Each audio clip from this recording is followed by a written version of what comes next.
Hello, good evening, and welcome to African Voices platform. My name is Baillor Jalloh. This week, we are broadcasting to you from the PSVI Conference at the Queen Elizabeth II Conference Centre here in central London. At this year's conference, over 1,000 delegates, including victims from 70 countries, were gathered in this building behind me to discuss what measures needs to be taken in order to prevent sexual violence in conflict zones. At the conference, I was able to speak to various delegates, including those from Guinea and the chairperson of the United Nations Commission on Human Rights, Yasmin Sooka, currently working in South Sudan. This is my second PSVI conference. I was here at the one that was held in 2014. And the reason I come is because, firstly, I want to raise the profile of conflict-related sexual violence as it's happening in our region, in the African region. And secondly, to really move, make sure that the voices of survivors are actually heard and taken seriously so that we can actually prevent conflict-related sexual violence in the future.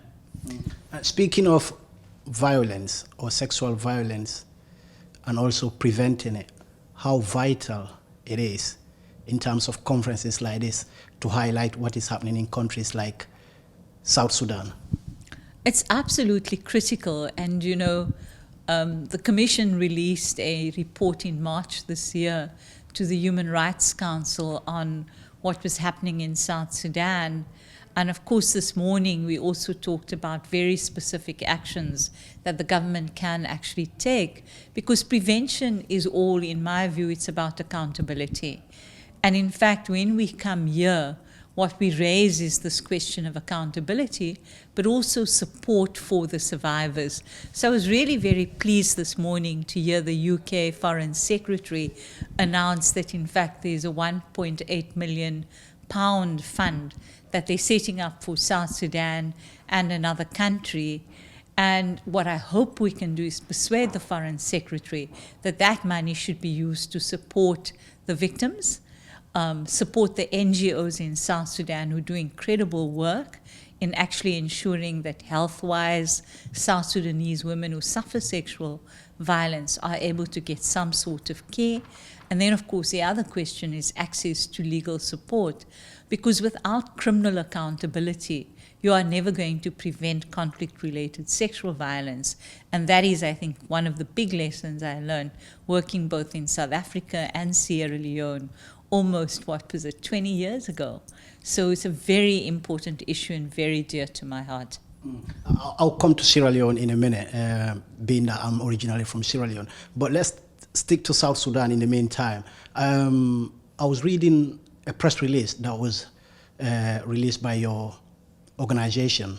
There are serious allegations against the Sudanese government here. What do you have to say? I don't want to quote you word for word. Well, you will note in the press release that you read, I speak about what the South Sudanese government can do. But I also, in fact, confirm that unlike what I think some ministers have said, that we sit in hotels in Juba and we don't really know what's going on in the country, we actually have a team on the ground. And that team has returned from missions to most of the hotspots in South Sudan. And in the context of the investigation missions that they conducted, they documented extensively the conflict-related sexual violence that women and girls have been experiencing, particularly in Unity and Southern Unity State. But more than that, what we also established is that you have really senior officials who are responsible and who are complicit in the command and control of these areas. Some of them are county commissioners. I think a number of them are governors, and of course senior officials in the military.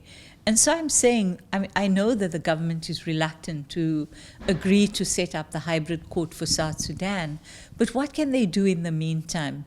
Number one, they can dismiss these officials, because it's common knowledge in South Sudan what they have been implicated in. Sorry to interrupt you. Are these officials found guilty of these crimes? They haven't been prosecuted yet, you see, or investigated. What the Commission has done is the Commission has documented and investigated the allegations, and we believe that there's a prima facie case for the government to take action against them.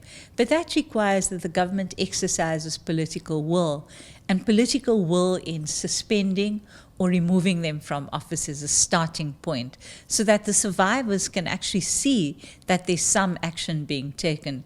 The second, of course, and I have said that, in the South Sudanese penal law, you do not have what we call command or superior responsibility.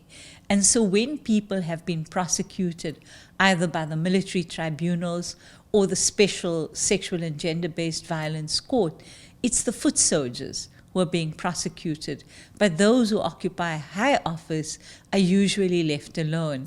And so I'm saying to the government of South Sudan, why don't you enact legislation to make prosecutions against senior officials under command responsibility happen? The third is, of course, to make sure that prosecutions happen. And the fourth is, of course, to ensure that the women who are the survivors of conflict-related sexual violence are able to access medical care. In fact, in many of the testimonies that we've taken from survivors, what we find is, in fact, that sexual violence is normalized because this is not the first incident that women have experienced. In many cases, these are multiple incidents that have taken place over different periods of violence. And in fact, the women themselves begin to believe that perhaps this is the way of the world that they are living in. We met a woman who was suffering from fistula injuries, but it's not from this incident of rape and sexual violence, it's from previous incidents, but she's been unable to access any medical care. In another instance, a woman whose case we documented told us about the fact that she was pregnant, and she pleaded with her attackers not in fact to assault her. In the end, she ended up she hid in a river. And she didn't actually know that already the child had been damaged and was stillborn. But she was not able to find any kind of medical assistance. And even as we speak now, we don't know if she's been able to have the baby removed from her womb. So that's the kind of thing that you're living with if you're a woman in South Sudan on a daily basis. No health care and no support. These are very horrific stories, isn't it? And we're talking about South Sudan right now, but looking at it across the continent, these are stories that are alleged to have happened or happening in several African countries that has got conflict. So my question to you, what role do you think the international community can play? Let's say if the South Sudanese government is not taking action, what role do you think the international community should play to take action on the government of South Sudan? The international community needs to use its leverage with the government of South Sudan. Firstly, to encourage them to do what is necessary to ensure that the African Union can set up the hybrid court for South Sudan. The hybrid court is not a Western initiative. It's actually came out of the investigation conducted by General Obasanjo in 2013. And based on the outcome of that investigation, African Union member states agreed that there needs to be a hybrid court to deal with those who carry responsibility for these serious crimes. Now, that was in 2015. We've also seen the agreement revitalized in 2019, and yet we are now in 2022, and we've yet to see this court established. So I think if we are to take impunity seriously in our continent, you need to have the political will of both the African Union and, of course, the government of South Sudan. I think the second is, of course, for all of our governments in the region to realize that the only way you prevent this kind of scourge, really, is if you hold those who are responsible criminally accountable. Now, there's a serious deficit, I think, in our region where governments actually hold perpetrators of sexual violence accountable. These cases, I mean, in the case of Sierra Leone, this happened with the special court, but once the special court had completed its work, you haven't seen that happen at a domestic level. And of course, the legacy of conflict-related sexual violence is that it also filters into ordinary domestic life. And you see that in my country, South Africa, where in fact the levels of gender-based violence are extremely high.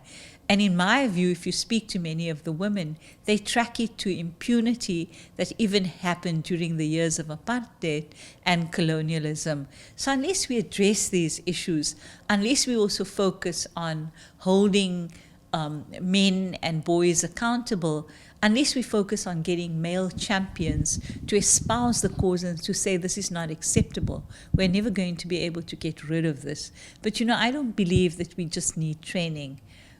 Training and technical capacity are excuses for the fact that we don't really have the political will to deal with these issues. And that's where I feel the leadership of the region needs to come together and say, sexual and gender-based violence or conflict-related sexual violence are not an automatic consequence of conflict. These are deliberate and systematic, and they are targeting women and girls. And that's why we need to make an example of those who are responsible and hold them accountable.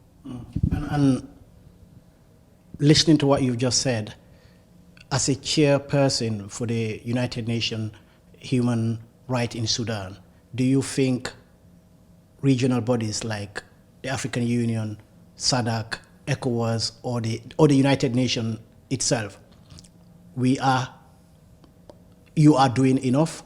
Or do you think you are failing victims here? If you speak to the victims say to me, how many times are you going to document my story? At what point are you actually going to move to action? And I think you heard it from the message that came from Angelina Jolie this morning as well. She said what we really need to ask is, how have we achieved and assessed the success, really, of the global commitments that countries have made? Surely we should go beyond the kind of joint communiques, the statements they make, and actually ask, tell us what actions you're going to put into place to ensure that women are actually safe and that they are able to live with dignity. So if you ask me, have we done enough? I think let's move away from more policies and more paper documents and move to the question of real implementation and action so that we can actually ensure that the survivors are able to look forward to a future. That's the other thing we should remember. There are many people who have not survived, and we should remember that in fact they've gone to their graves without any acknowledgement or any kind of support which recognizes that they were in fact victims of conflict-related sexual violence. And speaking of implementation and action, you are someone who has got a vast experience of traveling across the continent. You've worked in countries like Sierra Leone and other countries in the continent. In terms of similarities, what do you think you've seen in Sierra Leone that could be learned in other countries in order for victims or for survivors to move on with what they are going through right now?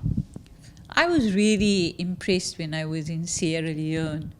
When I first got there, I actually thought that the violation that in fact had been the most had been in fact amputations.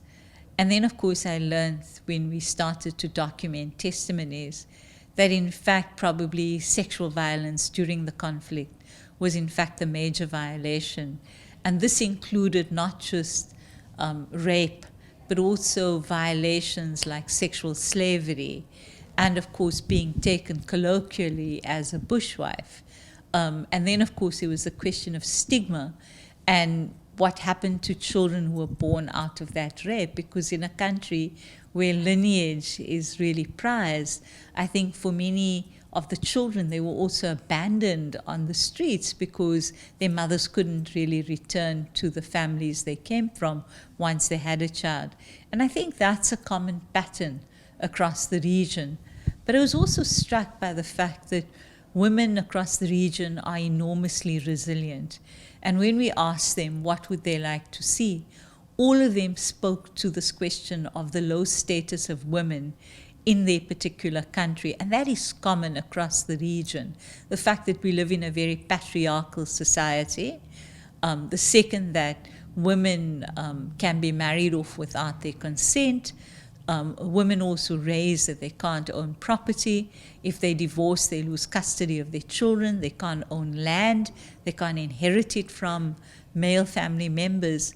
And so law reform in the case of Sierra Leonean women was really, really critical. The second thing they talked about was economic empowerment, which would allow them to really take up their lives and spaces. Now that's common to the whole region. The fact that women have a low status in life, the fact that girls are married off at a very early age, the fact that they can't inherit property. So these are all questions of law reform. But the other is to ensure that in the Constitution you have a commitment to building gender equality and equity for women.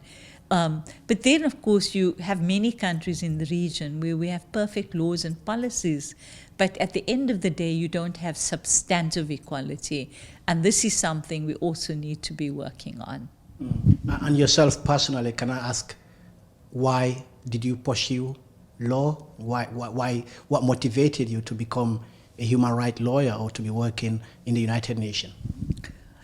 Well, firstly, I think I came from a family of activists. We were part of the struggle against apartheid.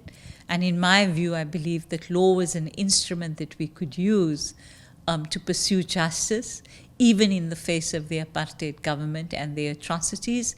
And I believe that we could use law as a transformative justice instrument. And that is really why I do the work we do. But our job is also to make sure that you are able to hear the voices of the people out there, to create a sense of agency and to create space for them to be heard, because that's the way the world can actually change. And South Africa, where you came from, speaking of apartheid, we all know what happened.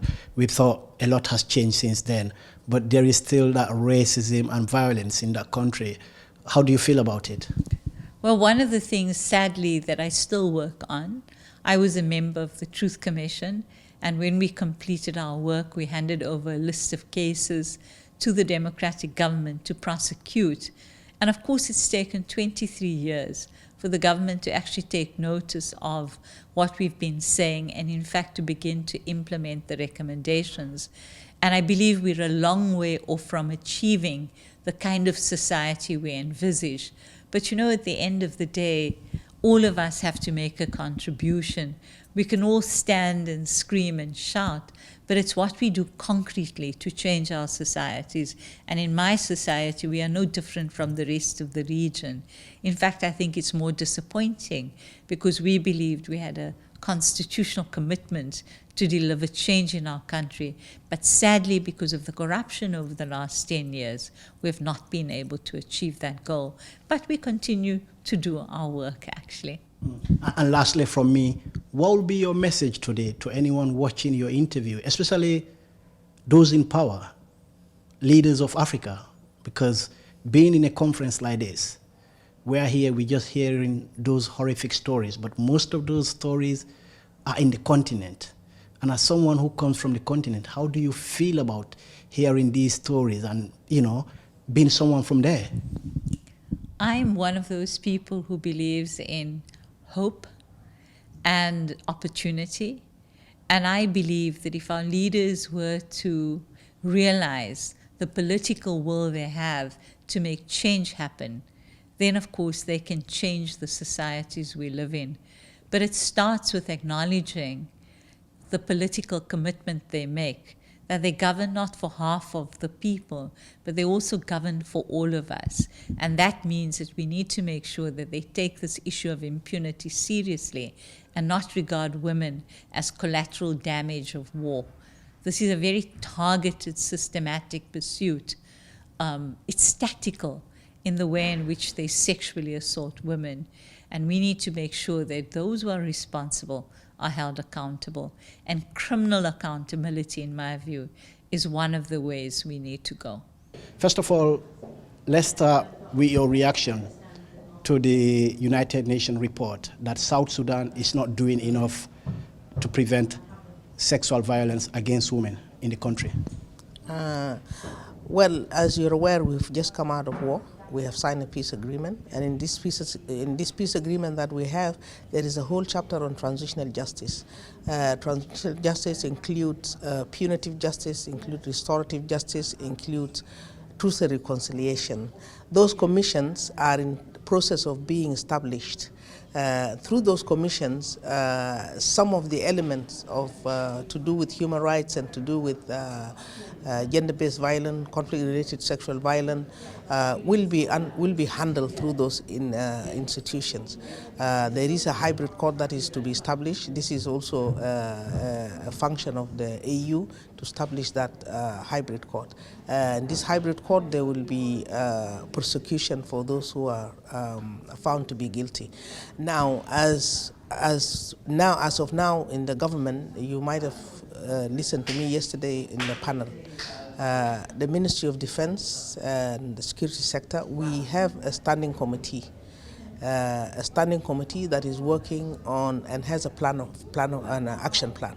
This action plan is a program of intervention and addressing the issues of conflict-related sexual violence. This action plan, we're doing it together with the UN. The Office of the Special Representative Secretary General on Prevention of Conflict-Related Sexual Violence. Through that, we have done training, we have done awareness, we have developed guiding principles within our armed forces, and at the same time, we are now actually working on the white paper to institutionalize this mechanism for prevention so that they become part of the institution. So we are moving. We might be moving slow, but we are moving. We are not stationary. We are taking action, and we believe in due course everything will fall in place. So I can also add to say that as a government, we acknowledge that this conflict-related sexual violence exists. We are not in denial. And this is a very important step when people are not in denial. And sorry to interrupt you there. Speaking of you are not in denial, Yasmin Sooka, the chairperson of the United Nations Commission of Human Rights in South Sudan, who has got a vast experience working in that region and working in other parts of Africa, has accused your government of not doing enough. She is saying if you are really serious of preventing or stopping sexual violence in your country, you should start by suspending or sacking alleged officials that have took part or that are alleged to have taken part in promoting sexual violence. What do you have to say to that, or what mechanism have you taken to stop that or to prevent it? For us in the Ministry of Defense and as the Army, we have already prosecuted people. There are people in jail. We have purged people from the armed forces who have engaged in this sexual violence.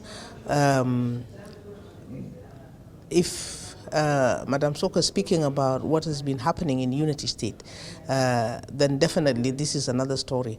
But I can also tell you that the President has established a committee, and that committee is investigating those cases, because there's a very specific case. I can just hear it from what you're saying now. Do you think your government is doing enough? Enough, it will depend on who thinks what enough is. There is never enough until you end it.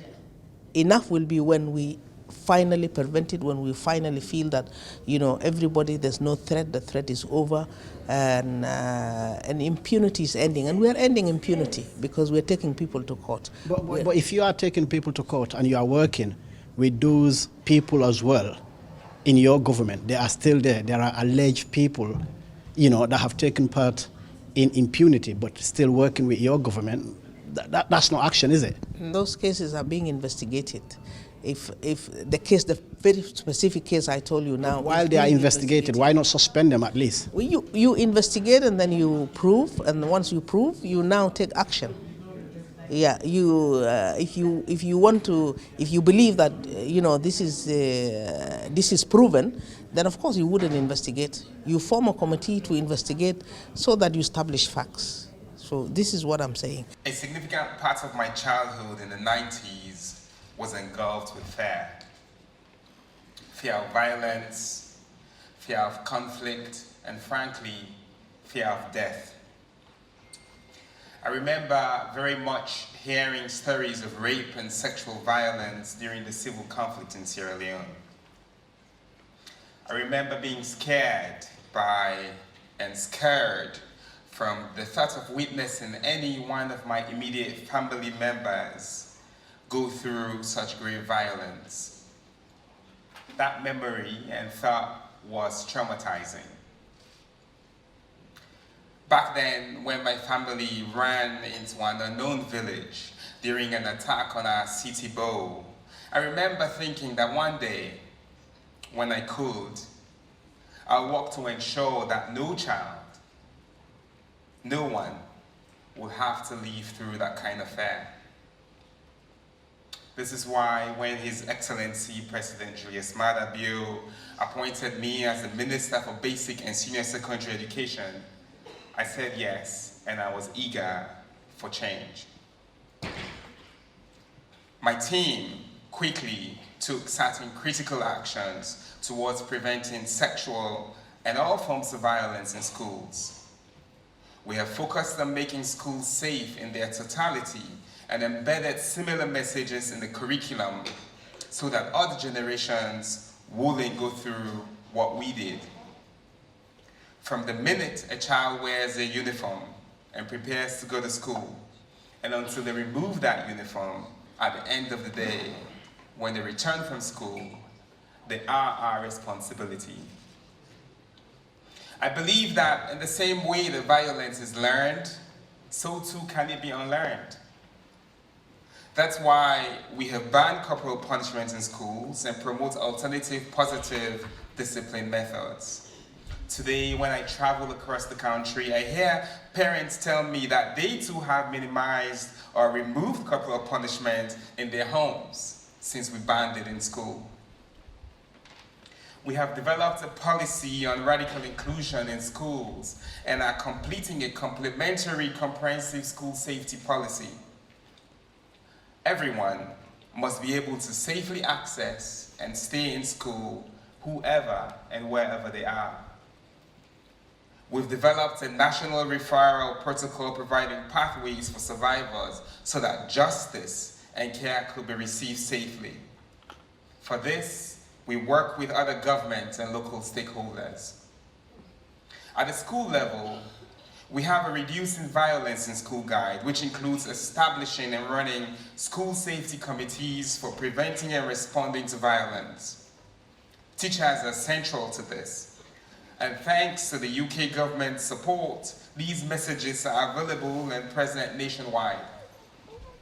Last year with UNICEF and ONGAI, we piloted a whole school approach to ending school-related gender-based violence, and in 2023 we expect to scale it countrywide.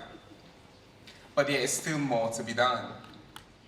At the root of all violence is unequal power, and the will to assert power over another. Therefore, addressing harmful gender norms have to be at the center of ending violence. At regional and global levels, the Freetown Manifesto on Gender Transformative Leadership in Education was drafted and signed in Sierra Leone by over a dozen governments in May this year. Thanks to ONGAI, UNICEF IEP, UNESCO IEP, UNESCO, UNICEF, GPE, and many other civil organization leaders in this room for the development of the Freetown Manifesto, which we encourage all of you to sign.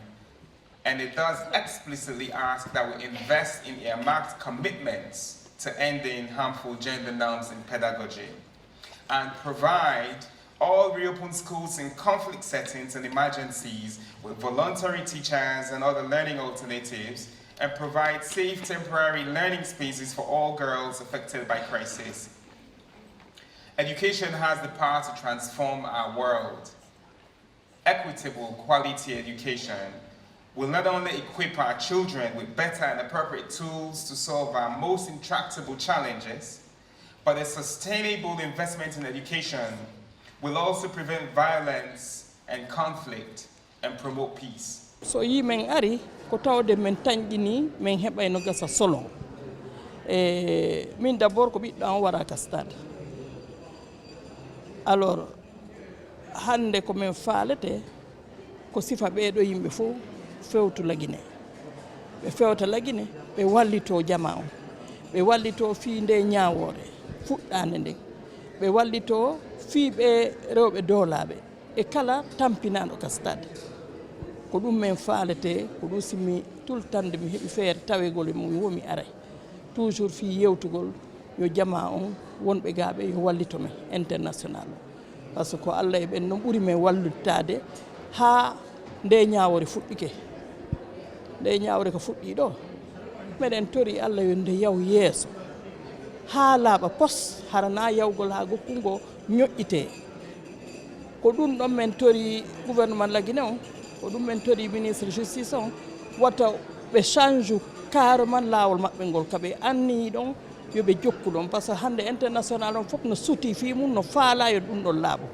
si Allah waɗi ɗum ɗon laabi hande Laguine haray ɓanti hoore mais si ɗum ɗon manki haray toujours en lutti kadi ka wonno ɗen iɗen tori Allah no ye yaltuno e nder o niwre joni kan ñawre nde fuɗɗi ɗon men e faala nde continue waɗɓe ɓen yo laaɓo poyi kala bonnuɗo no andi ka rewente ɗon donc ɓe rewa saria on hara ɓe nangali waɗugol hara ɓe waɗa almema itta yoɓe waɗu saria on ɓe laɓɓinanayi ɓay so si ɗum ɗo laaɓi ko Laguine fof laaɓi donc haray ko ɗum ɗon woodi komi toroto fii ñawore nde e ɓe o yi lamɓe ɓen gaaɗe fof no wattani yili e fii Laguine o yi yewtuɓe ɗo ɓe fof haali fii Laguine ko ɗum andir ton fii men no hitti e maɓɓe de ce fait haray laamu ngun toon kadi yo anndu yo maɓe hittina fi ndumurade 28 septembre ɓe anda jama on fof no sutiɓe sina ɗum haray moƴƴanali donc haray ko ɗum ɗon mi wari komi yewta fiimo wona no makirɗon ɗo ni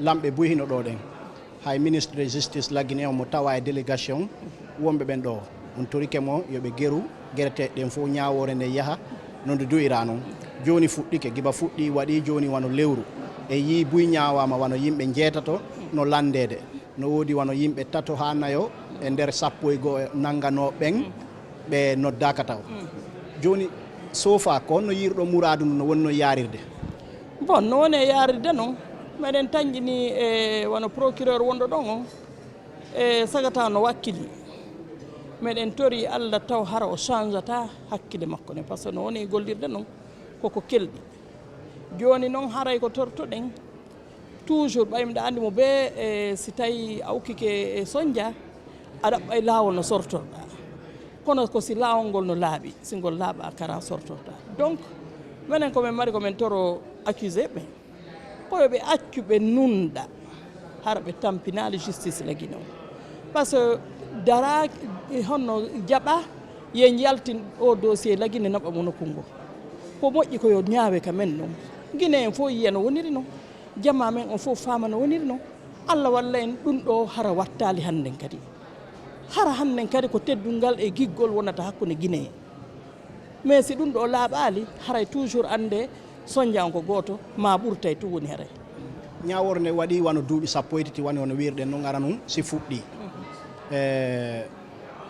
gouvernement ngo arno ɓe laami ɓe diri fuɗɗaki kono e ngal ɗo fuɗɗike mi falaka ƴettude konngol e juuɗe moɗon ko anglais ɓe ginata kon putting words into your mouth kono ɗon hooli ñawore nde no woni yarede no ma ñawa ɓen ɗon hooli justice waɗoyay ɓay ɗen andi Laguine piiji buy feƴƴi eyi ɗen andi ko honno feƴƴiri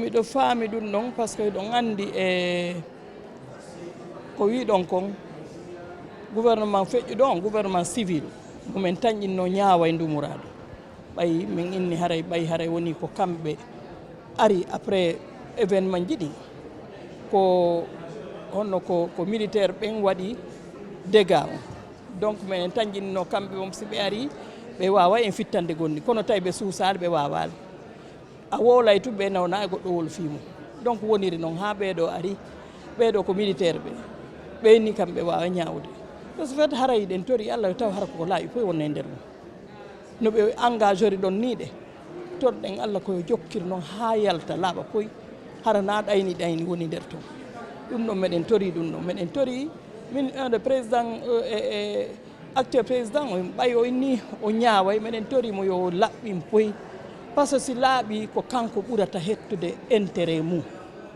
si laaɓi hannde ko fii makko ɓurate wowlede si laaɓali ko fii makko kadi wowlete donc haray komin torto Allah yo Allah wallu men ta ɗum ɗo yaltay walla lagine fof na menen victime on tum hannde par ce que ndumuraɗo joni na menen tum ko lagine fof no nder to de ce fait yo Allah wallu hara ko laaɓi hettete e mum min ministre justice on no engagé yoɓe acco golla hara ɓe soñjaali ɓe waɗa ɗuma honno frais ji ɗin ko duwa wonede ko fof e juuɗe makko heɓa noon kullira en plus kadi fii protection victime ɓe ɗum noon tout le temps miɗo landi yoɓe wallu men fii protection victime ɓe wona après protection on walla men fii réparation ji ɗi par ce que déjà ɓe annonci wondema ya un fonds on ɗon no votama wondema compte ji banque no udditaka onno ka banque centrale si tawi woni ɗum ɗon fuɗɗike heɓade yoɓe andi men fuɗɗike heɓade men anda honno men waɗirta golle ɗen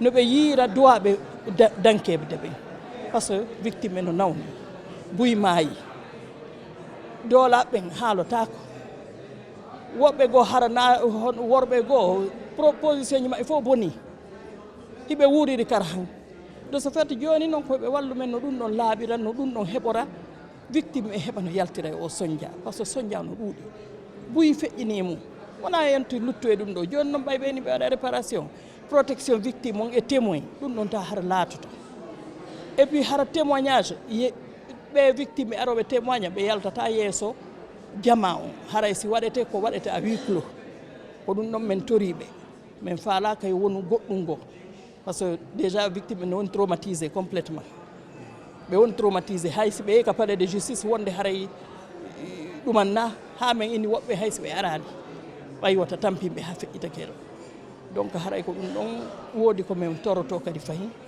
koye gouvernement continue wallitagol men ngol ɓe waɗana men ko duwa kon protection ji amen ni c'est important minen neɓali ɗo ɗe ɓe ari ɓe lanci bureau ji amen ɗi ɓe ƴetti ordinateur amen on e dossier ji amen go miɗo falno landade fi ɗum ɗon ko honno feƴƴiri e ko honno on wawi hettugol goɗɗum ka ma on wumpitike goɗɗum ko honno fewdori min hettat hay fus min yawno min noddi police on e nongo ɗon dinde ka bureau ji amen ɓe ari ɓe waɗi e constat maɓɓe on mais min inno rapport on yoɓe nattu ɓe jonta procureur o mais ɗum ɗon kadi ɓe waɗali ha joni par ce que kamɓe kadi ɓe landinoɓe min yooɓi 500 000 si tawi ɓe waɗay e cache commissaire o donc ɗum ɗon min naɓanalɓe ɗin mbuuɗi ɗon par ce que feere mum haade min jogaki taw donc ɗum ɗon min hettal kanko laaɓi ɗum ɗon koko duwa ɗo yoɓude normalement wona ko duwa kono noon ɓay haray ko ɗum ɗon waɗa ka luwaji toon joni hakkude maɓɓe toon aray ko ɗum ɗon waɗi sina ɗum c'est pas normal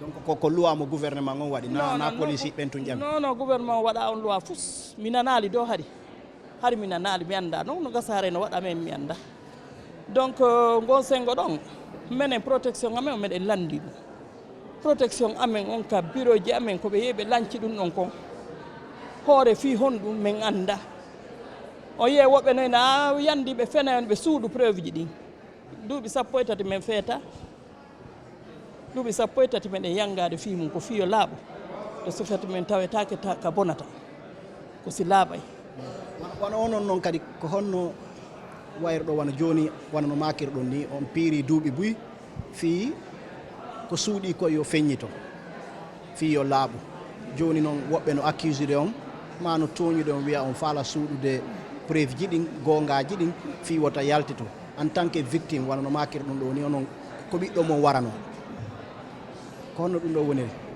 no muusi ha soñjilan ha kono wimi ɓayna hande mi fuɗɗi miɗo nande piiji miɗo yiide piiji wimi san bonnantala golle an ɗen mi jokkay ha yaltoya si Allah jaaɓi sana hara ko Allah darnimmi mi jokkay ha yaltoya ko laaɓi ko yalta ɗum ɗon ko yimɓe wolata ma ɗum ɓe ɗumannoto ɗum san me dit rien ɓay min miɗa andi ko noon tigi tigi on donc tigi tigi on koɓe faalete yoɓe wallitome protection ji amen ɗi e protection victime ɓe ɓen e membre bureau ji amen ɗi koɓe watta yile mum par ce que sina ɗum haray kara hamɓe gollirta ɓay haray tout le temps haray meɗen hulitu meɗen maapi. Vous savez, il faut quand même féliciter le gouvernement de la transition.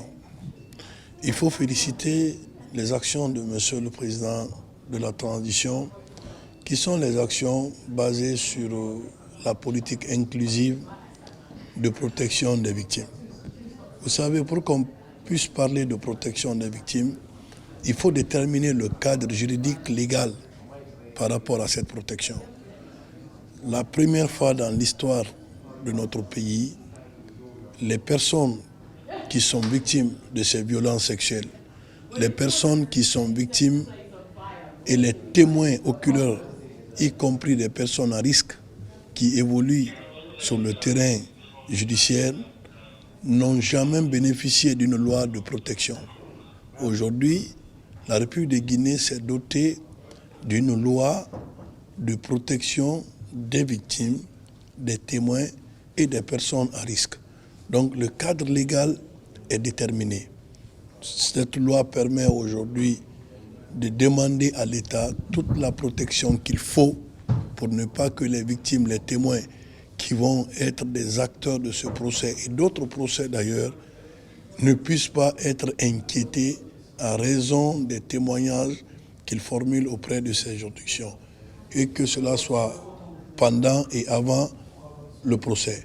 Donc, au-delà du cadre réglementaire d'où cette loi est prise, il faut voir l'opérationnalisation des mesures de protection des victimes. Les victimes qui interviennent particulièrement autour du procès du 28 septembre bénéficient d'un code particulier pour la protection de leur identité. Mais au-delà de ça, elles bénéficient de la protection de la part des agents de sécurité.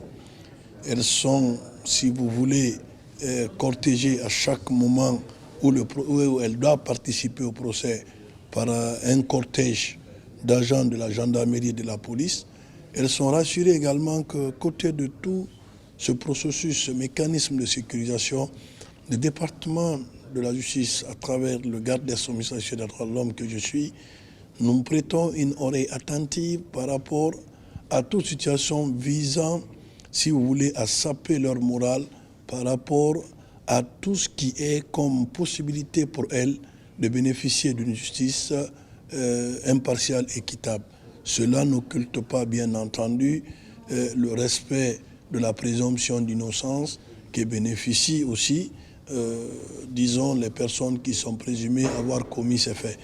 Donc, de façon globale, c'est une mesure aujourd'hui prise pour rassurer toutes les parties au procès et que notre pays ne va pas rester en marge de l'évolution sur des questions de droits de l'homme. Qu'est-ce que vous avez à dire à les Guinéens qui sont des questions à la justice guinéenne?